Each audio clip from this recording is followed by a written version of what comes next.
Let us continue with our discussion, no? So, sagutan natin yung mga iba pang mga problems natin.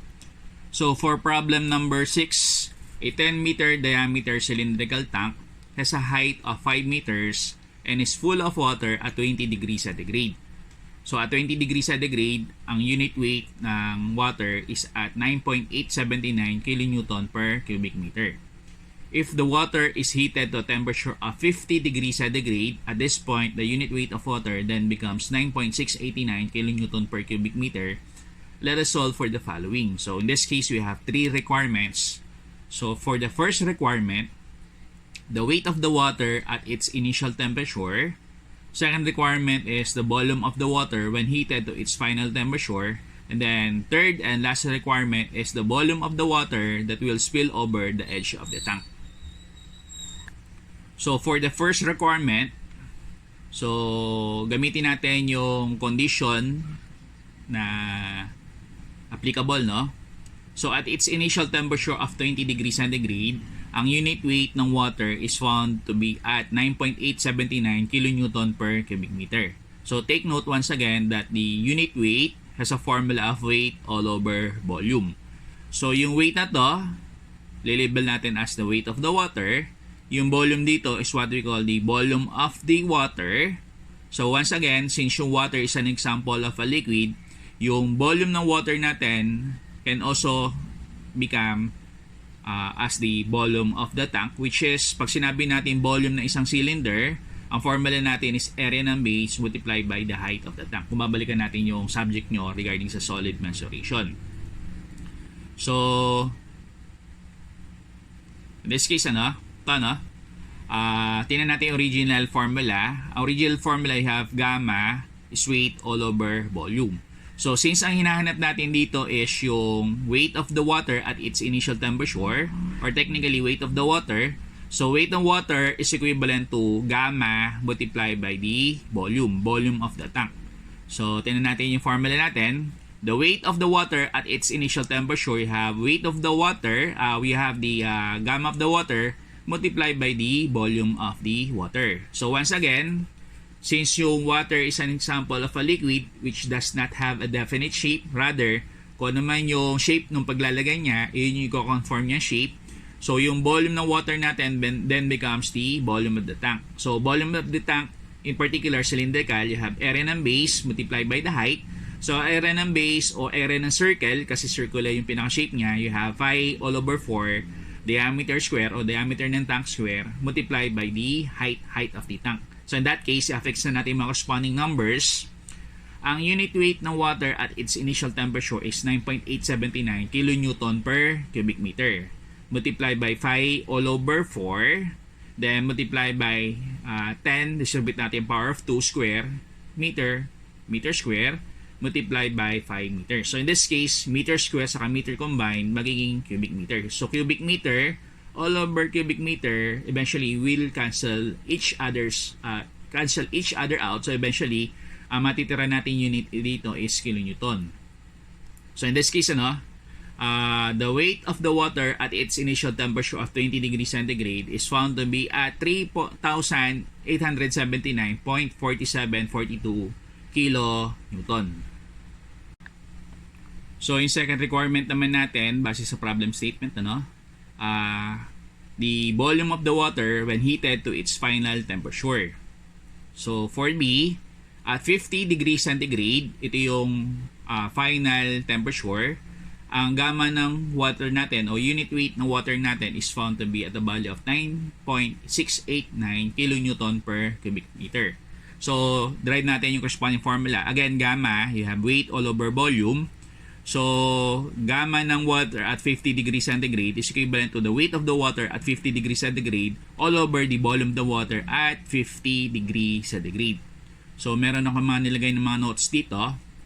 Sabi, when heated, the water's molecules tend to move faster, thus the H2O or the water tends to expand. So, in-anticipate natin, mag-expand siya, meron tendency mag-spill over. Pero wala pa naman sinasabi na mayroong tatagas o mag-spill over. So, in that case, since wala pa naman sinasabi mag-spill over, meron nang kanilagay na note dito. Consider that the weight of the water at 20 degrees centigrade and then the weight of the water at 50 degrees centigrade is still the same. So in that case, lumalabas, instead na weight ng water at 50 degrees centigrade, gagawin ko pa rin siya as weight of the water at 20 degrees centigrade. Thus, ang formula natin then becomes what?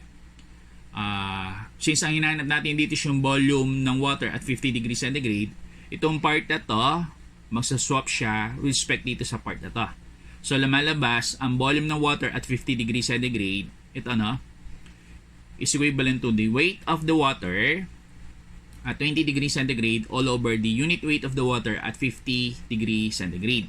So, lagay na natin mga corresponding numbers. So, weight of the water at 20 degrees centigrade is you have 3,879.4742 kilonewton all over yung unit weight ng water at 50 degrees centigrade is equivalent to 9.689 kilonewton per cubic meter. So in this case, makaka-cancel out yung kilonewton sa kilonewton. So initially, ang unit natin is you have 1 all over cubic meter. Now, since yung unit natin ng cubic meter is nasa ilalim ng denominator, eventually, yung unit ng cubic meter, aakit siya do sa part ng numerator. So eventually, magiging final unit natin dito is in terms of the cubic meter.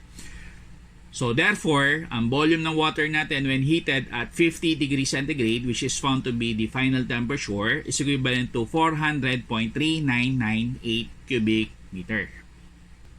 So doon na tayo sa third and final requirement ng problem. So basahin ko lang uli. So balikan natin yung problem statement. The volume of the water that will spill over the edge of the tank. So gaya ng sinabi ko sa inyo, no? Ang initial temperature is at 20 degrees centigrade. Ang final temperature natin is 50 degrees centigrade. So, since yung molecules ng water natin eventually magmumove siya fast enough, ang tendency nun, magkaroon tayo din na tawag na expansion. So, technically speaking, magkaroon tayo ng spilling over of the water over the edge of the tank. So, for the third and final requirement, the volume that will spill over the tank's edge. So, formula natin is volume ng water at 50 degrees centigrade. Ito yung nagkaroon ng expansion yung water natin, no? Less the volume of water at its initial temperature. So, wala naman tayong direct value o direct given value ng volume of water at its initial temperature 20 degrees centigrade. So, meron ako nilagay na note dito. Ang nakalagay na note is, itong part na to is what we call the volume of the tank to where the liquid is actually being confined. So, sabihin, wala pang expansion. Hindi pa nag-move fast enough yung tinutukoy natin mga liquids. So, gagamitin natin yung previously computed value natin dito na 400.3998 cubic meter. So, lagay natin siya dito to represent the volume of the water at 50 degrees centigrade minus the volume of the water at 20 degrees centigrade. So, once again, pag sinabi natin volume of the water at 20 degrees centigrade, ito yung magiging volume of the tank. So, kasi pag sinabi natin water is an example of a liquid kung saan wala siyang definite shape. So, kung ano man yung paglalagay niya, iyon yung ko-conform niya shape o yung ko-conform niya corresponding volume. So, again, since yung pinaka-tank natin is in the form of a cylinder, ang formula natin is area ng base multiplied by the height. Again, ang area ng base ng isang cylinder is in the form of a circle. So, in that case, lumalabas 5 all over 4 diameter square multiplied by the corresponding height. So, kung babasin ninyo, no, you have 400.3998 cubic meter less 5 all over 4, 10 square meter multiplied by 5 meter. So, square meter saka meter combined is a unit of the cubic meter. So, cubic meter dito. So, lumalabas eventually ang magiging unit natin dito is in terms of the cubic meter. So, take note nga pala, no, dapat yung tandaan, kung mag-a-add or magsusubtract ng values, kinakailangan they should have the same unit. Otherwise, kung magkaiba ng corresponding unit, hindi possible yon. So, ibig sabihin, may mali doon sa equation na ginawa nyo. So, finally, the volume of the water spilling over the edge of the tank, which is labeled as B, is equivalent to 7.7008 cubic meters. So, problem 7 na tayo. So, basahin ko lang, no? For problem number 7, water has a dynamic viscosity of 1 centipoise. Compute its dynamic viscosity in terms of pound-second per square feet. So, kung titignan natin yung problem statement, yung problem natin is just a problem regarding sa conversion or identities. So again, 1 centipoise is equivalent to 1 times 10 raised to negative 2 poise. So mapapansin ninyo na wala yung word o yung prefix na centi, pinilitan natin siya ng power of times 10 raised to negative 2. So 1 centipoise, which is equivalent to 1 times 10 raised to negative 2 poise, multiplied by 0.10 Pascal second for every 1 poise. So again, take note, pag sinabi natin Pascal, ang identity ng Pascal is you have Newton per square meter. So eventually, makakancel out yung poise saka poise. Ang matitira natin unit so far, you have Newton per square meter saka seconds. So in that case, lumalabas from 1 times 10 raised to negative 2 poise, magiging 1 times 10 raised to negative 3. Pero ang unit niya, hindi na siya poise, rather Newton per square meter multiplied by the second. Then, meron tayo ditong conversion factor. Sa mga magtatanong, sir, saan po nakuha yung 14.696 PSI as well as 101.325 Pascal? So, although hindi ko pa nagagawa ng separate video presentation, yung discussion ng mga formulas, inunong ko muna yung computation. Yung numbers na to are actually numbers representing the what we call atmospheric pressure. So, pag sinabi natin atmospheric pressure, ito yung pressure that is actually caused by the mere presence of air. So, kung merong hangin, meron tayong tinatawag na atmospheric pressure. Pag walang hangin, wala tayong tinatawag na atmospheric pressure. So, maraming mga numbers ang po pwede mag-represent sa tinutukoy nating atmospheric or what we call barometric pressure. So, gumamit tayo ng dalawa na applicable dito kasi nga ang gusto nating unit dito is in terms of pound second per square feet. So, lumalabas ngayon dito, ganito, no? For every 14.696 PSI, you have 101.325 kilo Pascal. So instead na kilo Pascal, gagawin ko siyang Pascal, mag-move tayo ng 3 decimal places. So from 101.325 kilo Pascal, ang gagawin ko siyang 101.325 Pascal. Tapos take note, pag sinabi natin PSI, ang identity ng PSI is you have pounds per square inches. Now, since ang gusto natin maging unit dito is pound second per square feet, convert na natin na for every pounds per square inch, convert natin, no? For every 1 feet, you have 12 inches, or for every 1 square feet, you have 12 square inches. So, lalabas ngayon yan, yung Newton per square meter, Pascal yon, kakancel out.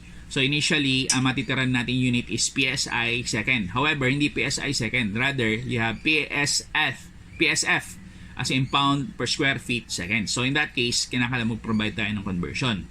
So in that case, yung PSI, which is pounds per second, pounds per square inch, ko-convert natin, for every 1 square feet, you have 12 square inches.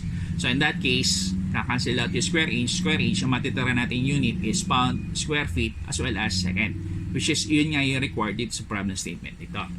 So therefore, ang dynamic viscosity, which is again represented by this Greek symbol, which is read as mu, or in certain cases, ang basa nila is micro, is equivalent to 2.0886 times 10 raised to negative 5 pounds second per square feet. So pwede na rin natin itong basahin as PSF second. Kasi nga, pag sinabi nating pound per square feet, ang identity nito, no, para pwede natin siya palitan, is you have PSF. So instead na pounds per square feet second, pwede din natin itong isulat as PSF second. Kasi nga, pag sinabi natin PSF, it is also read as pounds per square feet.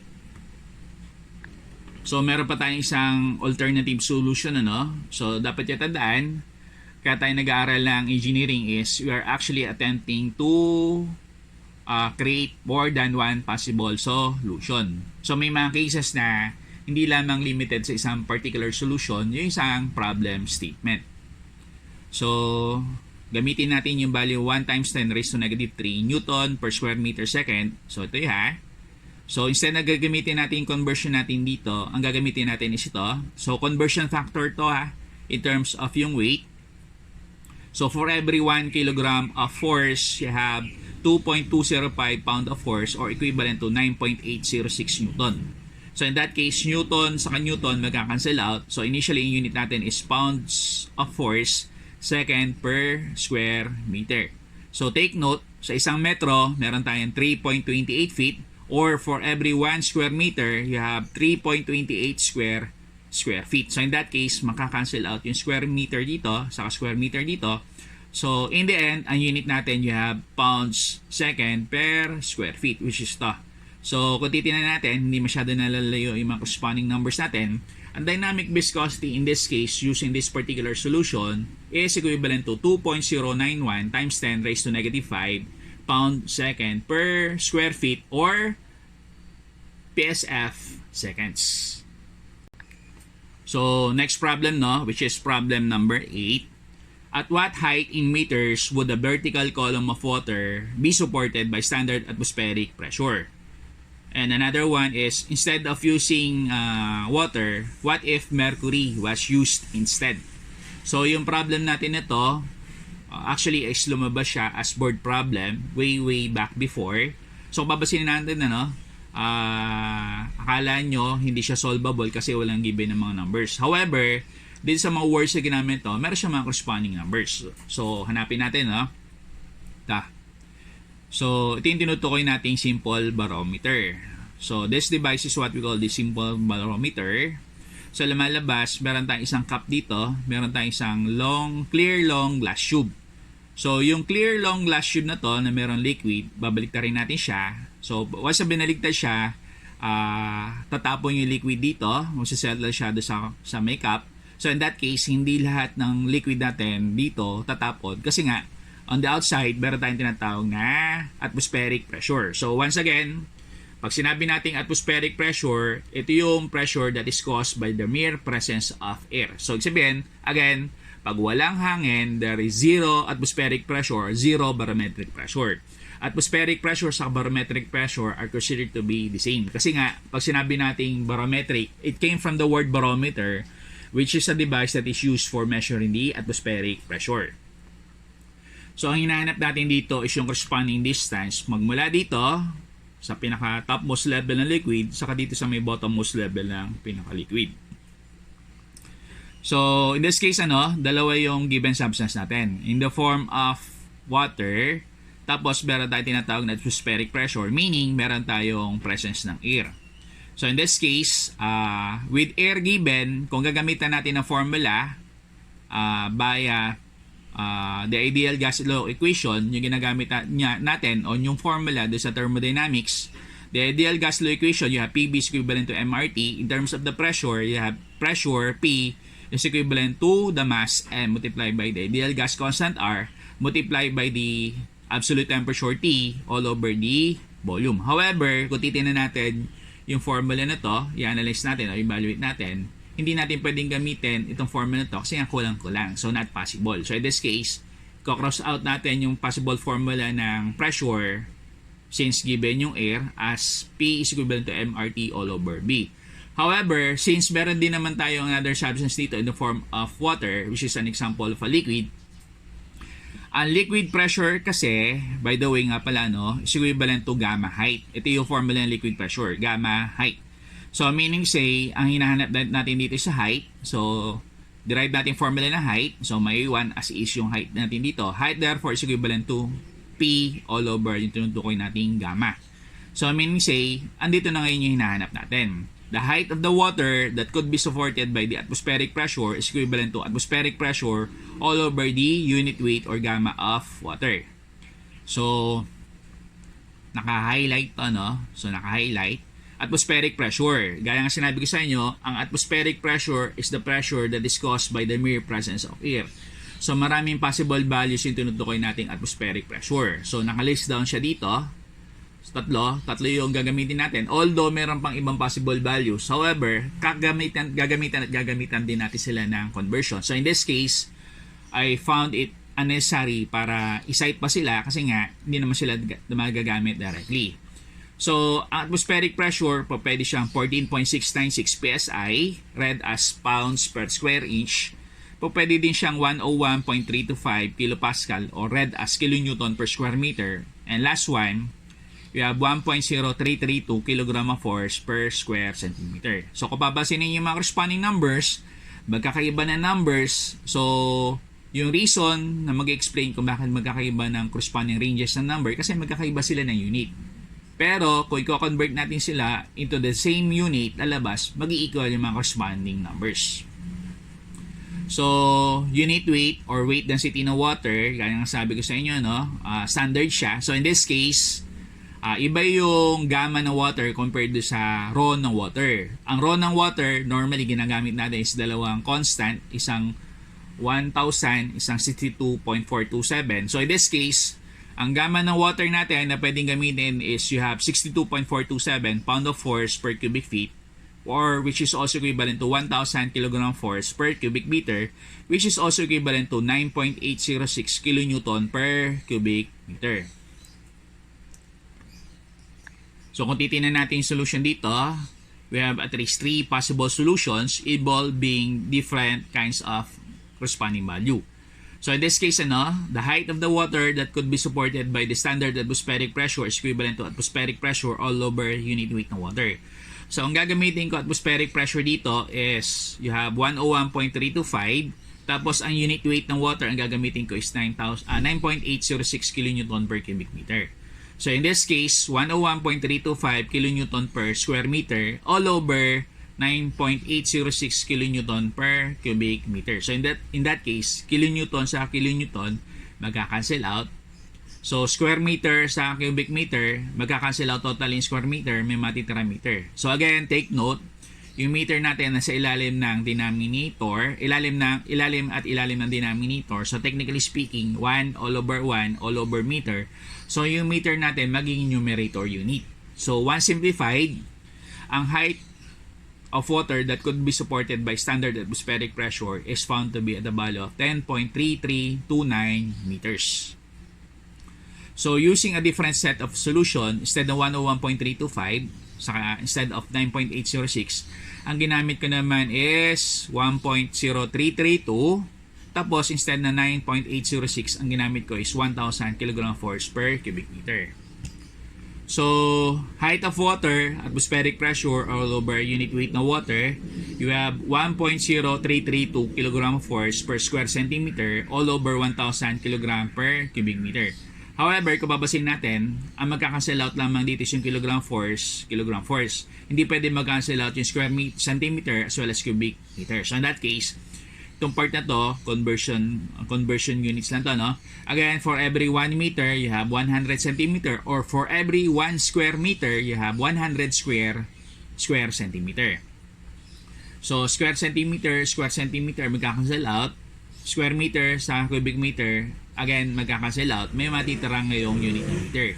So, yung location ng meter natin dito is the same as yung location ng meter natin dito. So, eventually, ang magiging final unit natin dito in terms of the meter. So, once simplified using this particular solution, hindi nakakalayo yung corresponding value.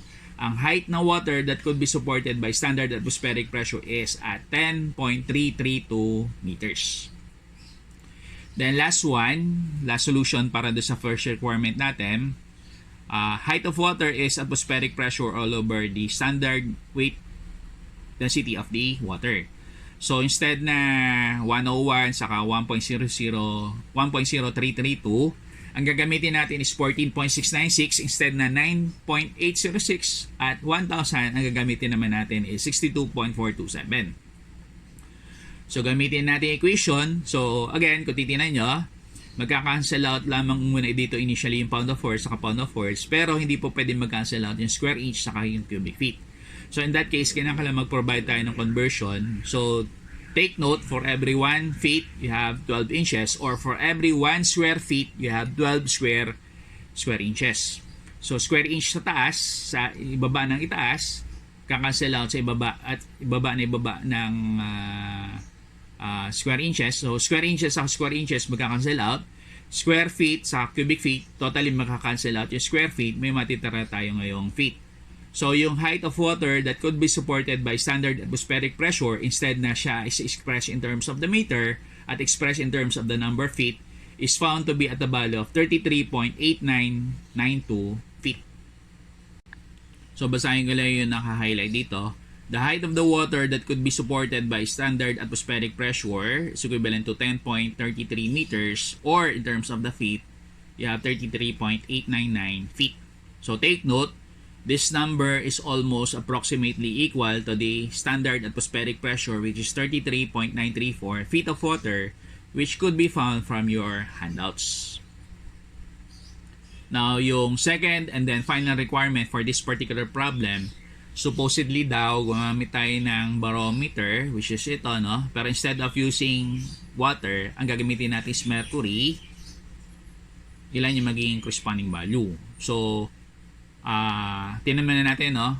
Water and mercury. Ano ba yung difference between the two? Ang water is water. It is considered to be a form of liquid. Pero ang mercury is an example of a liquid metal. So, meaning say, ang water madaling igalaw, ang liquid metal o mercury, mahirap siyang igalaw. So, meaning, kung gagamit tayo ng mercury, kukompare natin yung mga corresponding height, mas mababa yung paggalaw ng tinutukoy natin mercury compared do sa gagamitin natin gauge liquid in the form of water. So, dito na tayo sa computation, no? If mercury was used instead of water, so take note, meron tayong constant value. For mercury, which is labeled as Hg, ang specific gravity, otherwise known as relative density ng mercury, is equivalent to 13.6. Again, kung titinayin sa portion na to, dalawa lang yung nakalist down, pero kung nare-recall nyo doon previously sa isang video natin, no, lumalabas ang specific gravity formula, otherwise known as the relative density, apat yung possible formula. Pwede siya in terms of rho, pwede siya in terms of gamma, pwede siya in terms of the mass, pwede siya in terms of the weight. Pero gaya nga sinabi ko sa inyo, sa apat na formula ng specific gravity, dalawa lang normally ang madalas gamitin. In terms of the rho or what we call the mass density, saka in terms of the gamma or what we call the weight density. So in this case, kung titingnan natin, since ang formula natin, you have pressure is gamma multiplied by the height, kung saan ang height natin is you have pressure all over gamma, hindi na natin gagamitin yung formula na in terms of the rho. So gagamitin natin dito technically is in terms of the gamma. So meaning, specific gravity ng mercury, which is equivalent to 13.6, is equivalent to gamma ng mercury all over the standard weight density of water. So in that case, gamma ng mercury is equivalent to specific gravity ng mercury multiplied by the standard weight density of water. So yung formula natin na height ng mercury that could be supported by the standard atmospheric pressure all over gamma ng mercury, therefore becomes atmospheric pressure all over specific gravity ng mercury multiplied by the standard weight density of the water. So ito formula na to, nanggaling siya dito sa formula natin dito na dinerive natin much earlier. So again, tatlo yung possible solutions natin dito. So unahin muna natin nandito, no? So atmospheric pressure, pwedeng 101.325, pwedeng 1.0332, pwede din siya as 14.696. Standard weight density ng water, pwede siyang 9.806, pwede siyang 1,000, pwede siyang 62.427. So lagay na natin mga corresponding numbers. Atmospheric pressure, 101.325 kN per square meter. Specific gravity ng mercury, constant siya at 13.6 multiplied by the standard weight density of water. In this case, ang gagamitin natin is 9.806 kN per cubic meter.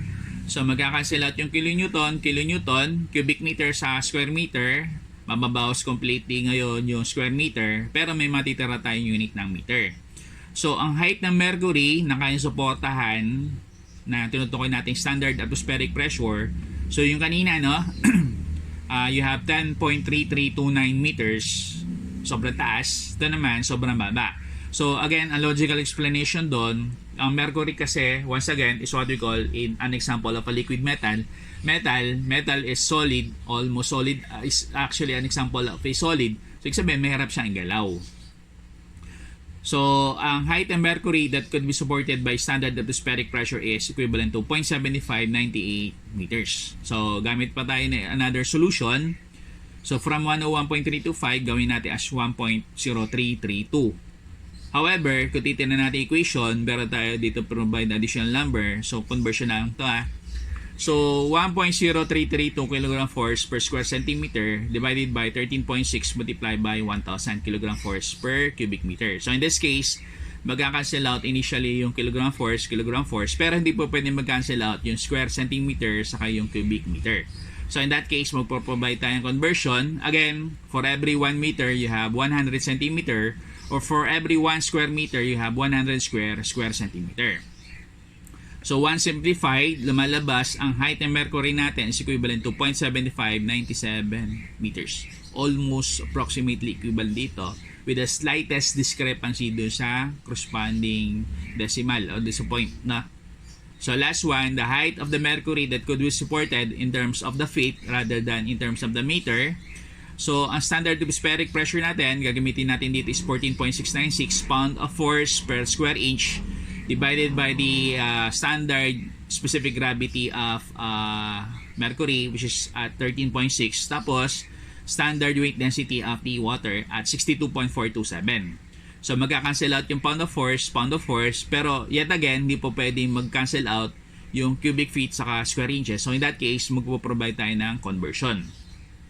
So again, for every 1 feet, you have 12 inches, or for every 1 square feet, you have 12 square inches. So square inches dito sa square inches dito magka-cancel out. Square feet sa cubic feet, totally mawawala sa square feet, may matitira tayo ditong feet. So eventually, ang height ng mercury that could be supported by standard atmospheric pressure is equivalent to 2.4926 feet. So naka-box lang to, no? So the height of the mercury that could be supported by standard atmospheric pressure is 0.759 meters, which is equivalent to 2.4926 feet. So meron na naman ako note na pinrovide dito.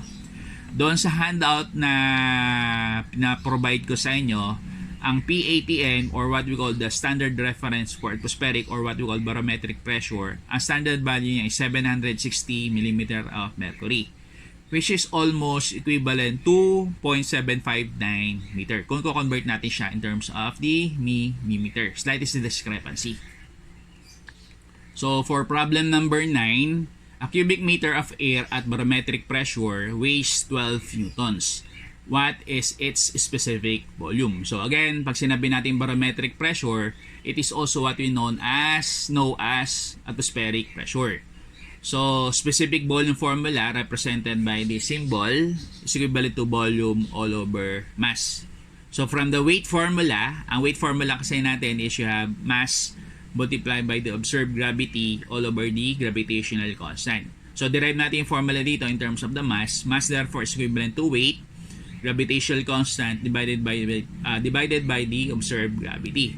So in that case, ganda, ang magiging formula natin dito, instead na volume all over mass, once na i-substitute natin yung panibagong formula ng mass natin dito, ang volume per unit mass then becomes volume, observed gravity, the weight multiplied by the gravitational constant. So lagay na natin yung mga corresponding numbers. So pag sinabi natin a cubic meter, we're referring to 1 cubic meter. So volume is 1 cubic meter. Ang observed gravity nga pala natin, kung papasin niyo, walang given dito. So, ang observed gravity kasi, dalawa yung pwede natin gamitin. Ang standard values niya, you have 9.806 meter per second square, or yung isa pang value, you have 32.174 feet per second square.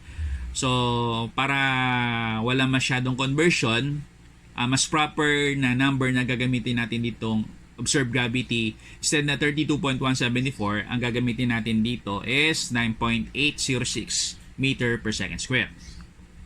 So again, volume is 1 cubic meter, observed gravity is 9.806 meter per second square.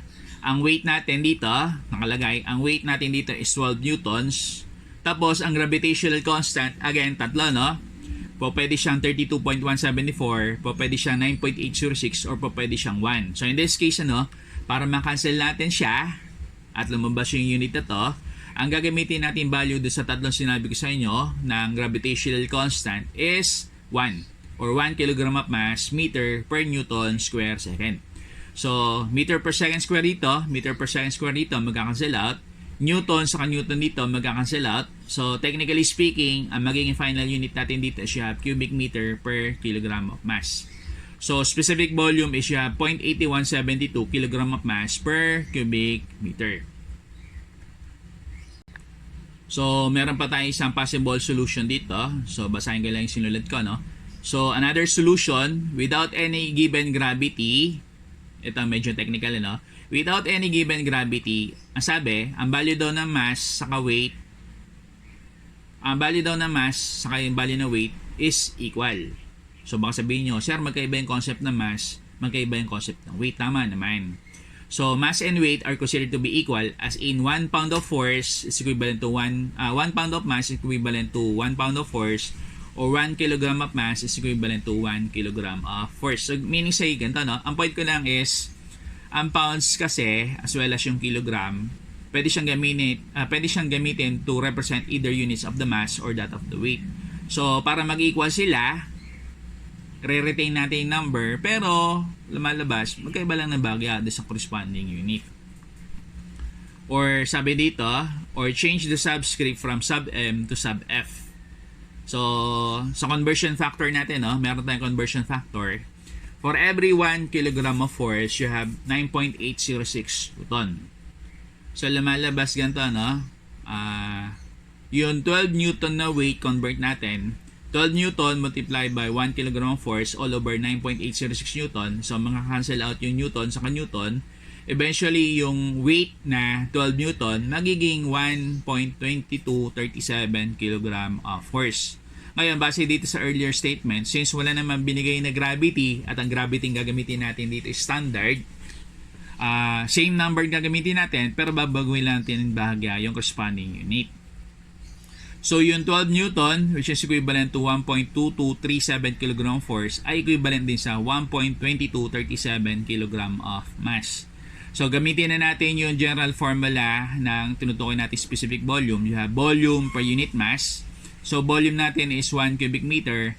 Ang mass natin, as earlier computed or converted, is equivalent to 1.2237 kg of mass. Therefore, lumalabas, a specific volume natin dito, you have 0.8172 kg mass per cubic meter. So, kung papasinin natin, no, almost parehas na parehas, pero magkaiba ng solution. So, gaya nga sinabi ko sa inyo, merong possibility na magkaroon tayo na more than one possible solution. For as long as merong concept kayong sinusundan. Tama yon. So, for problem number 10, if the pressure 3 meters below the free surface of a liquid is 14 kilopascal, what should be its relative density? So, relative density is also what is known as specific gravity. So, nakalagay dito, the relative density of the substance, which is also what we call the specific gravity of the substance, may be is equivalent to these two possible formulas, in terms of the mass density and then in terms of the weight density. So, in this case, since meron tayo ditong given na concept ng pressure, ang pressure kasi involved in liquids is you have gamma height, di natin gagamitin yung formula ng specific gravity in terms of rho, rather gagamitin natin yung formula ng specific gravity in terms of the gamma. So, again, pressure is gamma height, wherein gamma therefore is equivalent to pressure all over height. So, in this case, so,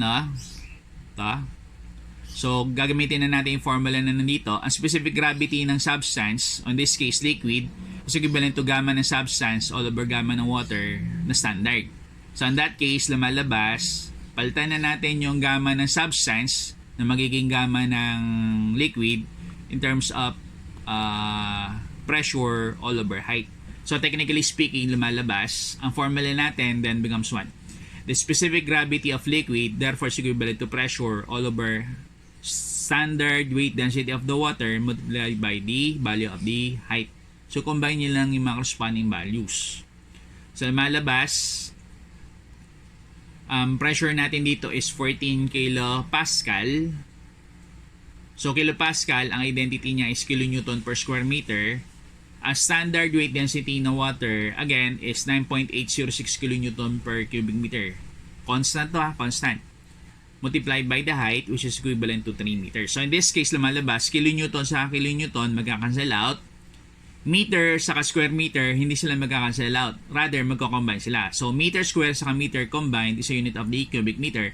So, cubic meter sa cubic meter, magka-cancel out. So, in that case, lumalabas walang unit. So, tama ba yun? So, tingnan natin. So, ang possible formulas ng specific gravity, 4.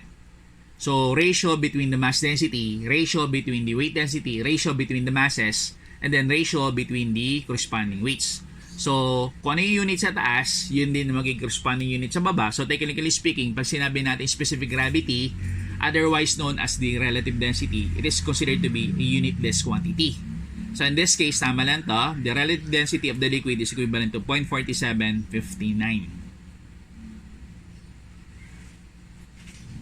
So, may nilagay ako additional note dito. Baka magtaka kayo. So, nakalagay, with 0.4759 is being less than 1, which is the specific gravity of water, this liquid is lighter whose tendency is to settle at the top if such liquid and then water were mixed together.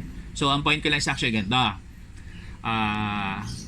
Pagka meron kayong pinaghalong liquid, merong isang klase ng liquid na lulutang, merong isang klase ng liquid na lulubog. So, pag pinaghalo nyo ngayon yung water as well as yung oil, ang tendency ng oil is magsasettle siya at the top. Ang tendency naman ng water is magsasettle siya at the bottom. So, yung reason natin doon is actually ganito, no? Kung sino yung mas mataas na specific gravity, ang tendency niya magsasettle siya at the bottom. Kung sino yung mas mababang specific gravity, ang tendency niya is magsasettle siya at the top. So, meaning to say, ang specific gravity ng oil compared to sa specific gravity ng water, mas mababa. So, yun ang tendency.